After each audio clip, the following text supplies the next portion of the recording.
Hi everyone. So as you know me from all the previous recordings, my name is Elena. Last name is going to be Worth here, although on my reenacting name it's Kosoreva. And you already know me as the founding president of the Oslo-Aviation Foundation. I also am part of the Grey Wolves Company Living History Group. And that being said, I would like to present to you today Conducting Guerrilla Warfare. This is a brief history and a theoretical expository on non-conventional warfare in the Eastern Front. And why this is relevant? Well, in our upcoming event, Occupation Rebellion, in June 2025, the basic majority of the warfare that will be conducted will be solely on guerrillas. So, that being said, guerrilla warfare is a very misunderstood topic. We throw the word guerrilla around very frequently. We also hear it very frequently in the news today, whether it be in the Middle East, in Africa, or even in Asia. And why this is so important is because guerrilla warfare is really prevalent through a variety of cultures and civilizations.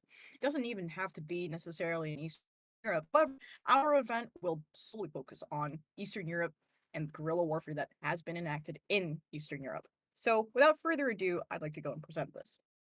Now, here's a very quick disclaimer. We have to do this really quickly. The information in this presentation is for reenacting event purposes only. We are not advocating any acts of violence, and we are not liable for the misuse of the information in the following slides. The purpose of the following content is to inform of the activities that took place in Ukraine during World War II. Please do not try this at home. There's a lot of things that are quite dangerous, and dare I say so, rather spicy, and we're not going to get into that because YouTube does not like that. So, without further ado, let's start this off with a nice quote. I featured this in my thesis, actually. Then out spake brave Horatius, the captain of the gate. To every man upon this earth, death cometh soon or late. And how can a man die better than facing fear for all odds? For the ashes of his fathers and the temples of his gods. Let's talk about the historics of guerrilla warfare. Well, guerrilla warfare, like I said, is arguably the oldest form of guerrilla warfare in the history of man. Through recorded history, first by the Chinese, by Sun Tzu in 600 BC, this form of unconventional warfare had been waged through various civilizations, like I said, by the Scythians, the Goths, and the Vandals, and also the Huns. So, what is guerrilla warfare? It's a response to the constraints faced by smaller factions against dominant powers, which means it enacts disruptions on conventional military operations while minimizing direct confrontations. In guerrilla warfare, stealth and agility are heavily emphasized, and it really makes use of intimate knowledge of terrain and local community support. Now, guerrilla warfare is also the most adaptive form of warfare that does not follow the quote unquote lines mentality. You don't really need to operate within your lines or up to a front line. You can be even so within the front lines. You could even be behind the front lines, miles behind enemy lines. Now, that being said, let's go and dive into this a little bit. So, fast forward a little bit by 300 years, 300 BC instead of 600 BC, the Fabian strategy was developed in the Second Punic War by Quintus Fabius Maximus Verrucosus. He is known as, quote unquote, the father of guerrilla warfare and had a heavy focus on assaults and war of attrition, which is otherwise known today as skirmishes. Now, his idea of waging war was really just wearing down the opponent. And that being said, he ended up um, he ended up actually eliminating the enemy by sending out smaller forces and then just wearing them down bit by bit, targeting specific locations within their ranks that would cause the most damage, yes, but also eliminate certain strategic vantage points like ranged weapons would be focused on. So then they would have to force their forces to wage close up combat, and then eventually the Fabius himself would start switching from close combat to long range combat, take advantage of that, and then switch back and forth as adequately as the circumstances changed. And then later on, 1443, Ottoman Empire versus Albania, hit and runs were recorded to have taken place. Now, George Castrioti Scanberg, he rallied Albanian forces and also fought the Ottoman army with these forces, which I might add were 20 times larger than his total forces. So imagine this. Scanberg took the Albanian forces that he had, just a bunch of ragtags. And it was his small platoon sized groups that were going up against an entire army, much, much larger than his. Now, how did he manage to actually succeed? He made advantage use of mountains, and he also did this amazingly revolutionary thing, which was feinting retreats. He would also feint retreats and then launch surprise counterattacks on his opponents. And must I add too, Castrioti Scanberg is also possibly the reason that guerrilla warfare made its way to the rest of Europe. So into Eastern Europe we go. The Russian Empire expanded and pushed the Russian army to gain experience in battling against guerrilla forces made of the populations that were slowly absorbed into the empire, of course by imperialist forces. So, this term, axe and rifle, this is a strategy that was developed and used in 1834 through 59 in the Dagestan and Chechnya area. So Imam Shamil resisted Tsar's control until the Russian army ended up winning. How did they win? Well, the Russian army deforested the mountainous regions and took away Imam Shamil's guerrillas to seek camouflage and concealment until the Russian army was able to seize his fortified structures. Fast forward a little bit further, 1917, in the Russian Civil War. Temporary alliances were starting to be experimented with. Now, this was by bands of nationalists, black army anarchists, and some soul actors that were formed, um, and forming temporary alliances just in order to combat either like the red or the white armies. And of course, these were very quickly squashed, but they did put up a fight and they did give the Red Army, specifically the Red Army, a lot of experience in terms of fighting said bands. So this developed even further in 1920s and 1930s in Fergana Valley. Now, we're labeling this as counter methods because the rise of guerrilla warfare also does come up with the rise of counter guerrilla warfare or insurgency. Well, Fergana Valley, the actions there mirrored the actions of the cutting off of supply lines for the White Army back, like I said, in the Russian Civil War. The Soviets analyzed the Basmachi's movements, patterns, and organized an effective military and domestic campaign to serve as counter guerrilla efforts, like I said earlier. So, the USSR kicks in full swing. It starts to do R&D. So, a little bit of research and writing was done by this guy named K. Berzin, who was the head of the Red Army Intelligence Service, who would write a manual in the 30s on guerrilla warfare. And then it was described to be a very rudimentary book, but it was good enough for being foundations, and this was an interesting take, and by typical wargamers in the Soviet Union found this to be particularly useful in terms of unconventional approaches to warfare that, say, would be waged by some opponents who don't want to really follow the typical rules. So, putting into practice, there was actually a Ukrainian guy, Yona Yakir. He would be made the commander of the Kiev military district and would establish a partisan school and detachments of partisans alongside the NKVD. He would end up writing his own manual on guerrilla warfare, inspired by Berzin, and would use it for his schools. Now, they ended up getting a hold of his manuals and said, wow, this is really good. So it was presented to the Vsezobuk, which is the main administration for universal compulsory military training of the citizens of the USSR, which lasted 1941 through 45, which was also created to supply a reserve of partisans for the Red Army during World War II.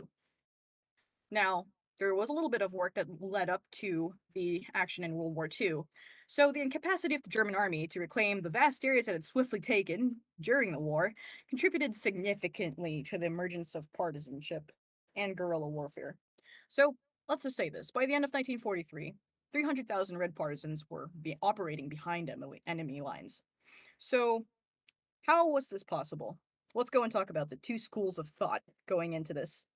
First off is the War of Attrition. In June 1941, in the Soviet Union, Major General Svechin was thinking of this idea of how do we approach these large forces that are coming towards the Soviet Union and are currently in the Soviet Union. Well, his idea was to encourage the enemy to travel deep within to the Soviet Union and overextend their lines of communication and, of course, logistics to the point that everything was strained and forces were stretched to the maximum.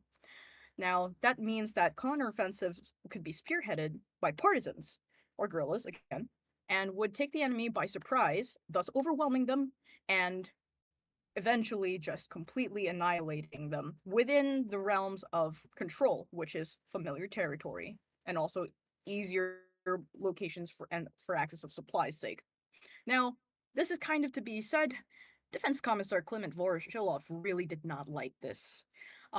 His idea was total annihilation. He was otherwise trying to implement a doctrine of offense, and in the school of thought of waging a full out offensive where enemies would be destroyed on their own soil, and they would be forced to deal with the destruction of infrastructure. So instead of it being destruction within the Soviet Union, it would be destroy the Germans on German ground, which is the exact total opposite of the War of Attrition. Like I said, Shvorshilov really did not like Major General Shvechin's idea, and so he called anyone advocating for partisan training as defeatists and traitors. And in his rage, he actually ordered Yakir's manuals to be destroyed, just completely seized from all schools and burned. So, on July 3rd, 1941, Stalin personally called the guerrilla units to action and ordered the printing and distribution to Vzevobuk schools of Yakir's manual to resume in December. And that being said, sure, Yakir's manual was not really much tested at that point in time. So the partisans and guerrillas in general were off to a very rough start. There were a lot of failures. The first partisan groups were under-equipped and were pretty much to be summarily described as less fit urbanites. Training was far too brief and definitely not in depth. The people who were training for these missions were easily lost because of the severity of their lack of training and were overwhelmed by Germans who were sent to hunt them down. Also, to make things worse, no logistics were established to sustain or communicate with the headquarters. So imagine you're a Soviet partisan and you are going to be dropped to, say, in, well, Ukraine. You had literally no backup plan. You had no way to communicate if things were going wrong. And you also had nothing, and I mean quite literally nothing, minus the things that you were dropped with, to fight, or at least, like, sustain and survive on. And that being said, only 7% of the partisans who were dropped into Ukraine survived until the spring of 1942. That's a staggering loss of thousands of people who were just completely forgotten about. And that being said, Yakir realized this and printed a second edition following such staggering losses. He revised by the experiences of locals who formed guerrilla bands where the Germans stopped on their way to Moscow. He took them into consideration. He actually listened to them and said, "Yeah, this did not work out really well. We're going to try to change things up next time." So, he spent some time writing, and then his next manual became a hit. May 30th of 1942, Central Staff of the Partisan Movement was formed in the USSR. A guy named Panteleimon K. Ponomarenko pulled together the Red Army, the NKVD, and partisan detachments. And this guy formulated unified communication and logistics between all three. So where the last thousands of people were not able to actually talk with HQ, not even able to get supplies, or even be able to really talk to anyone any higher up in order to get some sort of help, well, he completely eliminated that. And therefore, Stalin gave these directives to all the partisans. You were to interrupt the seizure of grain from the Germans. You were to gather intelligence. You were also responsible for disseminating propaganda wherever you were. And you also were responsible for agitation, otherwise causing mass chaos in order to throw off the Germans from their ideas of, well, takeover. So in 1944, the third edition of Yakir's manual would be published with instructions from none other than Dostoevsky Yakin on air defense and chemical warfare. How does this all really tie in, though? Before we get any further, reshaping the war, the sense of war, I should say. The term guerrilla comes from the Spanish word for little war, and rose from the Spanish resistance against the Napoleonic troops in the early 19th century, within the Peninsular War. This term also rose up as a result of guerrilla warfare. Asymmetric warfare. It's a form of irregular warfare, in which conflicts in which enemy combatants are not regular military forces. It encompasses guerrilla warfare as the whole term itself. It's also partisan warfare. It's also insurgency and counterinsurgency. And, like our beloved title for our event is called, rebellion. World War II and the actions of guerrilla groups became a very pivotal role when it came to warfare as itself. It is the birth of what is known to be modern conflict. Tactics were formalized before and during World War II, as we've seen, and principles were adopted by various groups, including the Ukrainian Insurgent Army, which, may I add, would write a little bit more to the manual and develop their own techniques during the war. They would also present themselves in various little books, and then as a result, one particular one, which I will show the citation of in later, um, their methods, I'm saying the Ukrainian Insurgent Army, would also later form the backbone for the Viet Cong and other sorts of, unfortunately, communist backed groups. Also, modern conflict had been changed when in regards to the Middle East because these same sorts of tactics also heavily influenced the wars over there. Um, but that being said, let's go into the Ukrainian adaptation. So, structure is a little bit different. The Ukrainian Insurgent Army units were broken into groups no larger than platoons. 2 or 3 platoons could be deployed jointly. Companies or battalions were permitted to form west of the Curzon line and Carpathians with consideration of the strength of enemy forces in the region, because you don't want to just keep on having very small forces of your own guys trying to counter entire German like large scale units. So you don't just send a couple of guys versus a regiment. So you have to upgrade yourselves to a larger group in order to have effective fighting forces. So there were 5 regional groups: UPA North, UPA West, UPA South, UPA East, and then the SAGs, Special Assignment Groups. They were separate and operate independently in occupied cities. They also reached into Poland, Crimea, Slovakia, Romania, and Belarus. Here's a little bit of a blurb here as to how the battalions and all the way down are formed. So, a battalion is a kuren, and it was composed of a battalion commander, a staff group, 3 companies, a heavy machine gun company, and sometimes replaced with a company of heavy mortars. Also, a detachment of field gendarmerie. Now, beneath the advice of the battalion commander is a company, the Sotnya commander, who was headed company staff, 3 platoons, 1 heavy machine gun squad, and 1 section of logistics. Below that was the insurgent platoon, like I said, 2 or 3 platoons. Chota, the Chota commander, who headed 3 squads and a choice of a light mortar or machine gun detachment. And even further down was the squad, otherwise the RI, which was headed by the squad leader and deputy commander with a machine gun section, otherwise Lanka, of 5 men and 5 riflemen. So you can see that there's this heavy reliance on the system of threes, and also a system of using rapid fire guns that aren't going to be how do I say this? Taking a lot of time to like either individually load or whatnot. Yes, people were going to eventually use like K98s and all those sorts of like smaller weapons, but there is always a detachment somewhere of automatic fire. So to provide that sort of cover, that sort of like heavily that hailstorm, I would say, that is essential to performing maneuvers specific to withdrawal as well as ambushes. So, and we will get to that. So here's a theoretical framework about the guerrilla warfare. Okay, reliance on locals cannot be stressed enough on this topic. As insurgents, there are no backing from a higher source, as Ihor said. The UPA had to solely rely on their communities for support outside of items that are acquired tactically. Now, I'm going to insert a little wink here. When we're saying acquired tactically, we're talking, you have to kind of loot in order to continue to sustain yourselves. That's just how it is in warfare. Political education. Like says a book, the UPA also included political education classes to instill nationalist principles and preserve the idea of Ukrainian identity, peace, and freedom. Now, as many were terrorized by both the Soviets and Germans, it was frequent that Ukrainians would come to support the UPA. And that being said, for the sake of our event, and also as addressing this in history, it could literally be anyone. Recruits are oftentimes civilians, rather than just paramilitary members or those with previous military experience.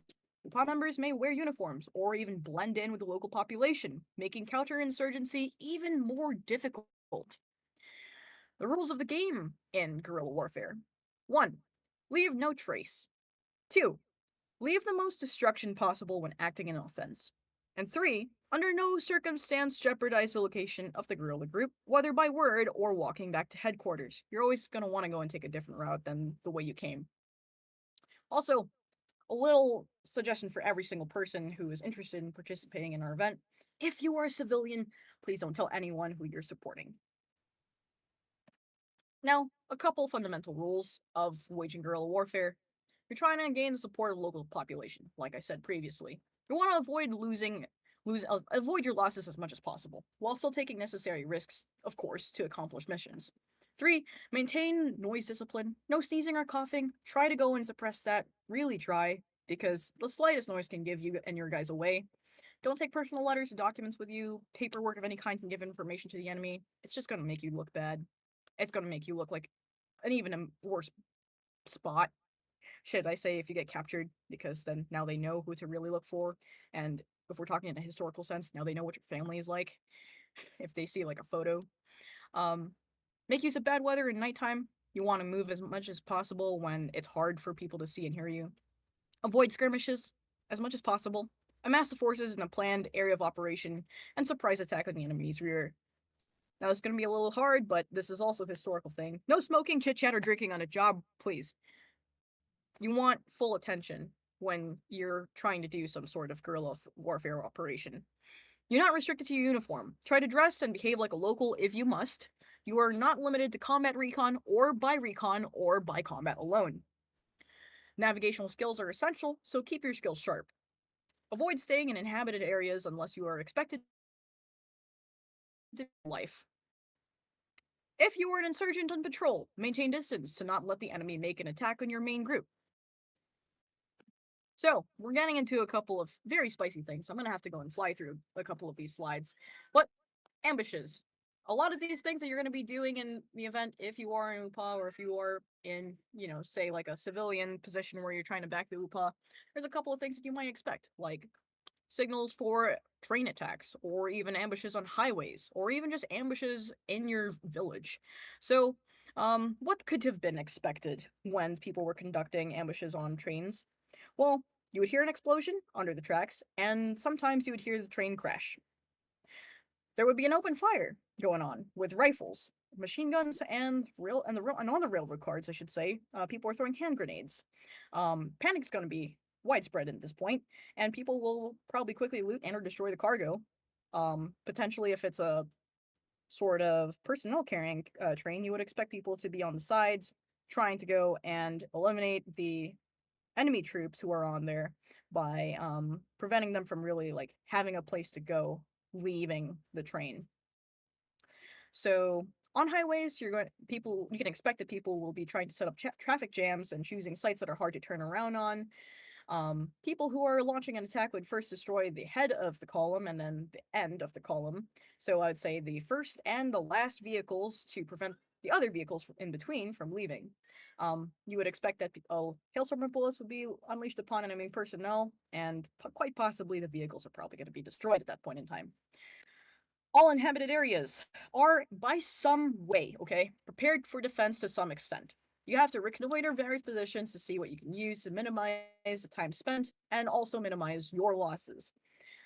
As a guerrilla, you want to check and confirm, obtain information from trusted sources. You always want to maintain contact with these particular villagers and establish the means of distinguishing friend from foe, and also selecting a rendezvous point prior to launching the ambush. Attacking enemy troops located in different parts of the area is very crucial. If there's not enough manpower to conduct this simultaneously, and you really want to go and maintain this simultaneous action so that people are a little bit more confused on where to go, you're either going to want to attack the troops before the targeted objectives. Do not let the enemy's forces unite. Forgot to add an E there, and cut off withdrawal routes to eliminate them piece by piece. Placing routes. Doing this really quickly for the sake of YouTube. Mines and fugazes. Do not play around with these things. They should be planted on highways and dirt roads frequented by the enemy. Pick places that are difficult to detour around, really difficult to also turn around on if you're talking about vehicles. This is also essential for conducting ambushes. It reduces the amount of play space for people to really get away from. If ambushes are to be launched, you want to restrict movement as much as possible, and having said like mines in place would prevent the enemy from realizing like, oh, I can still move over in here because I just saw Jimmy over on the other side get blown up. So they would be surprised and very demoralized, I should say, to try to go and actually escape their fate. Damaging wires. I'm not really going to go too far into this because we're not going to be cutting any sorts of real telegraph wires per se. But if there is any sort of comms wire that the Germans are going to be using, feel free to go and try to interrupt it. You can damage their stuff, destroying their poles, falling them. You can cut the telephone cables if there are any for them, and it should be relatively easy at that point in time to maybe splice some wires and listen in if you are equipped to do so. Please don't try to do anything in terms of interrupting actual electrical wires during the event. I'm just putting this here because it's a factual and historical thing that guerrillas actually did do during the war. Remember to let go of wire before it touches the electrical line. If you're going to be doing the interruption um method using a rope, just don't get shocked. Demolishing bridges. This was also another sort of thing that a lot of guerrillas did during the time by placing charges in several locations, any of the support beams really. We're not going to actually be destroying bridges during the event, but there are some bridges in property, so expect there are going to be some sort of pyrotechnics that will be maybe at some point set up over there. I'm not going to say who, I'm not going to say when, but it is a possibility. It is definitely a choice for you to be able to make. We're not going to be really derailing trains, but this is also another historical thing that did occur, and so I'm just going to say it. Um, Putting stuff along the train tracks is going to be permitted. It's just not going to actually, well, physically destroy anything, but it is probably going to be an aspect to the event. We're not really going to go into demolishing railroads, but charges. Charges, and knowing where to put them. Now, the methodology for reconnaissance, which is leading up into one of the big things about doing guerrilla warfare properly. When on reconnaissance, a guerrilla member must find out three things about the enemy. Where is he? In what strength? How are his forces deployed? What is he preparing to do? Where are his headquarters, fuel supplies, and officers' quarters? 2. About the terrain. Any covert avenues of approach? What are conditions of roads, bridges, etc.? What combat systems would be most advantageous? And 3. About the regional population. What are the political opinions of the locals? What's the attitude towards the occupiers? Where are the trustworthy people? And this is up to you to find. Reconnaissance. It's a very detailed thing. If you let the enemy discover you, you're going to betray your entire detachment. Using camouflage is highly encouraged. Don't disclose the location and size of your detachment. And also, like I said, don't limit yourself to combat recon. The enemy may not give you a chance to break contact, and always see a reconnaissance mission to the end. Verify all the information, like I said, as much as possible. And if you encounter someone along the way, remember that they can also betray you to the enemy. Ask your most important questions in passing gradually, or after leaving this person you just happen to go and encounter, you should probably move off the main route and return to it after making sure that they're not following you. If you find any dead bodies, or you end up finding something quite important, say on an actual person who you probably just took down, you might want to search their documents and individual correspondences. It's probably going to be inside their pockets. Hide any acquired weapons if you cannot carry them with you. Hide anything like an enemy corpse, and just try to leave no trace. Never travel directly to your detachment, and disguise the true direction of your withdrawal using maneuvers to confuse the enemy. Keep your weapons and a hand grenade ready whenever something happens, because the last thing you want to do is get captured and questioned. And like I said, best time to do a recon mission: night, fog, bad weather. More reconnaissance. You can do reconnaissance, and especially when it comes to all the different forms of geographical features. Reconnoitering a ravine is just looking down the rim of said ravine and looking down to make sure that there's no enemy at the edge. Examining the slopes before going down it. Searching the bottom and the opposite rim. Reconnoitering an inhabited point. Gonna mostly want to get the help of someone living inside if you want to get, an actual verified ally. Approach the buildings from the side, where outbuildings, backyards, and gardens are located, and not from the front. Why not from the front? Because it's actually pretty obvious, and people are going to most likely be drawn to seeing what is going on where they typically look most. Not the back door, the front door. You want to leave a lookout in the yard. When you're entering a house, Have a grenade at the ready. Don't shut the door tightly behind you because if something happens, you might really want to quickly get out as soon as possible and not mess with any locks. If there are people in the house, you might want to first call out the owner and probably question him first before you just turn your back on him. Always stand where they cannot shoot at you from the windows and the doors. So if you're going to enter a house, and this house is particularly very important and probably has a very important person, I cannot emphasize anymore how you should probably maintain situational awareness and not put yourself in the line of fire through something that is clear and where people would like to go and enter through. Yeah. The settlement going in a direction that is the opposite of your real destination. So, let's say that you're camping in the woods close to the mountains. Don't go towards the mountains directly. You probably want to go and take another route and then divert going towards the mountains. Reconnoitering a road. You want to determine the following. What kind of road is it? What's the ground like? How wide is this road? Where are the bridge locations and what material are they made of? Is the bridge in good condition? What's the size of the bridge? What kind of terrain is in proximity to the road and the bridge? What kind of enemy units move on the road or the bridge? Especially the enemy units part. River reconnaissance is a little bit not exactly so applicable, but I'll still go and say it here. Turn to falling if it's too steep. Just don't try to. Really, just don't try to for the sake of your safety. If you're going to go crossing through a swamp, and yes, there is a swamp on property, I still advise you to not try to cross it. There are some other ways, and I will go and post this as well in other locations if you want to go and continue reading through how to go and cross these forms of terrain. But my advice is when you're going to the event, please don't try to go and cross these bodies of water. I'm not responsible for you drowning. Swamps are easy to cross when they're frozen, but of course, because it is going to be warm, and I'd say roughly in the 70s during the time of our event, you're not going to have to deal with any of the frost. Reconnaissance continued. Now this one's pretty important. Go and read tracks. Infantry tip Infantry moved off the road, leaves a narrow trail as people move in single file, and rarely two or three abreast. A person moving in the thick forest also breaks branches off at his height. So if you actually look in the trees, you might find that there are going to be some broken twigs.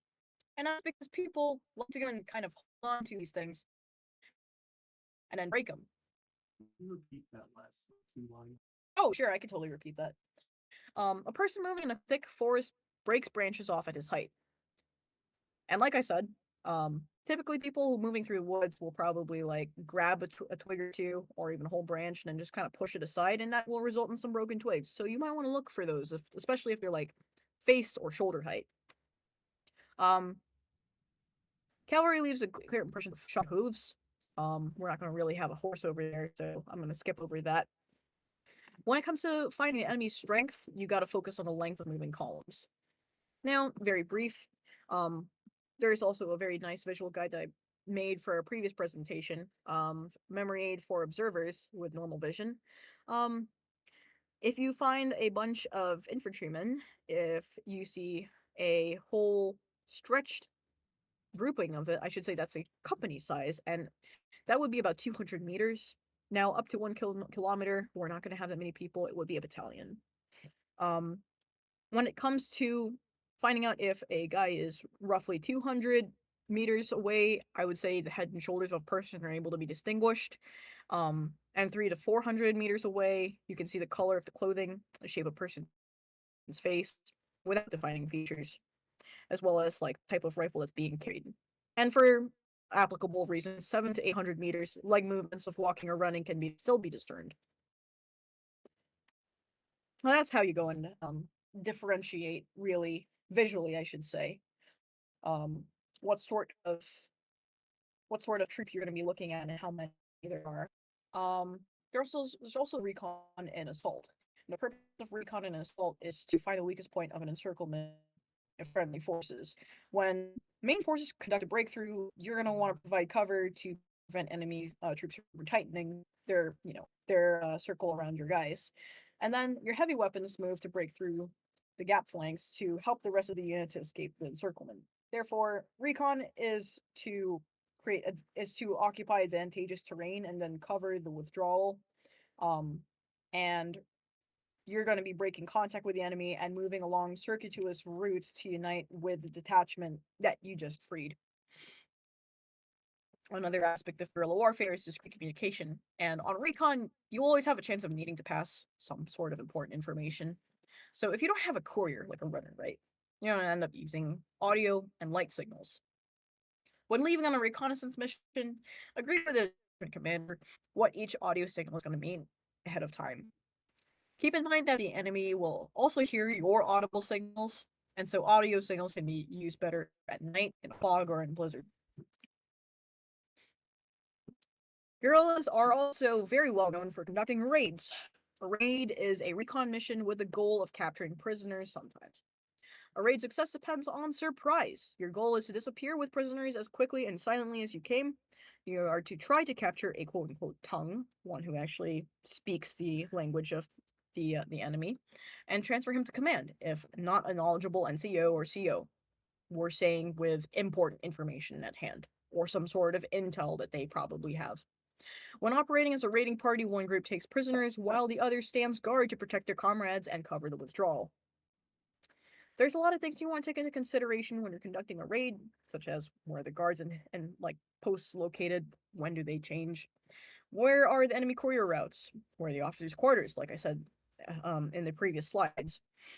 You are going to want to find the most likely places to capture a prisoner. We were actually joking about this in an event a couple of weeks ago. But forest trails and roads used by enemy signalmen and couriers, the outskirts of inhabited points where the enemy soldiers go to collect firewood, rivers where the enemy goes to swim, wash clothes, water horses, and near the enemy bivouacs, which are latrines, the trails of field kitchens, the horse hitching posts, all this good stuff.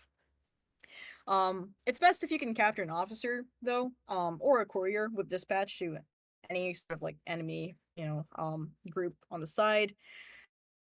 Of course, intel, good intel can really change the game. The best time for a raid is during the night, like I said, especially a moonless one. You want to make sure that the shiny parts of your weapons are darkened with soot or clay.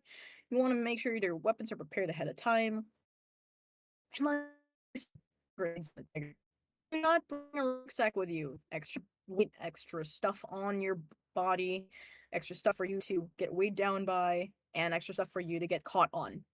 Use a dagger as much as possible if you have to go make a kill. Use the grenades and firearms only as a last resort.